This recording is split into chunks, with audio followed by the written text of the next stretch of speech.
Ang calamansi water lang pala ang sagot para mapalayas ang mga sakit na ito. Number 1, mataas na uric acid at gout. Ang citric acid at vitamin C ng calamansi ay nagpapabago ng potential hydrogen ng ihi. Nagpapadali ng paglabas ng uric acid crystal sa katawan. Ito ang parehong mechanism ng potassium citrate na gamot para sa gout, pero libre at natural. Masakit ang paa mo tuwing gabi? Subukan mo muna ito. Gawin na lang 3 kalamansi sa maligamgam na tubig bago kumain sa umaga at bago matulog. Number 2, recurrent UTI. Ang vitamin C ng kalamansi ay nagpapalakas ng immune defense ng bladder lining. At ang citric acid ay nagpapabago ng urine potential hydrogen na nagpapahirap sa bakterya na lumago. Plus, mas madalas kang umihi. Natural na flushing ng bakterya bago pa makakolonize. Gawin na lang 1 baso ng kalamansi water, 3 kalamansi sa tubig, 2 beses sa isang araw. Hindi ito kapalit ng antibiotic kapag may active na UTI na. Number 3, kidney stones.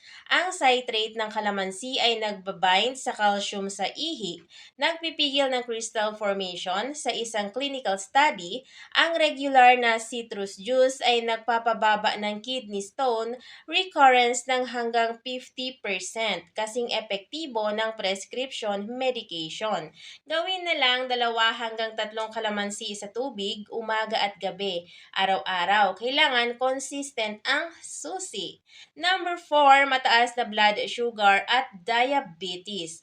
Ang kalamansi water bago kumain ay nagpapabagal ng glucose absorption, nagpapababa ng blood sugar spike pagkatapos kumain.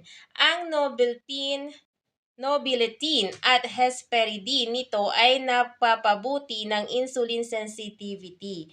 Simple lang pero malaki ang impact sa blood sugar management. Gawin na lang ang 1 baso ng kalamansi water 15 minutes bago kumain, lalo na bago ang almusal. Number 5, mataas na blood pressure. Ang hesperidine at diosmin ng kalamansi ay nagpapabuti ng endothelial function, ang inner lining ng blood vessels na pangunahing apektado ng hypertension. Ang vitamin C nito ay nagpoprotekta rin sa LDL cholesterol mula sa oxidation na nagdudulot ng arterial plaque. Gawin na lang 2 baso ng kalamansi water araw-araw, umaga at hapon. Walang asukal, hindi kapalit ng gamot, kasabay lang. Number 6, madalas na sipon at ubo.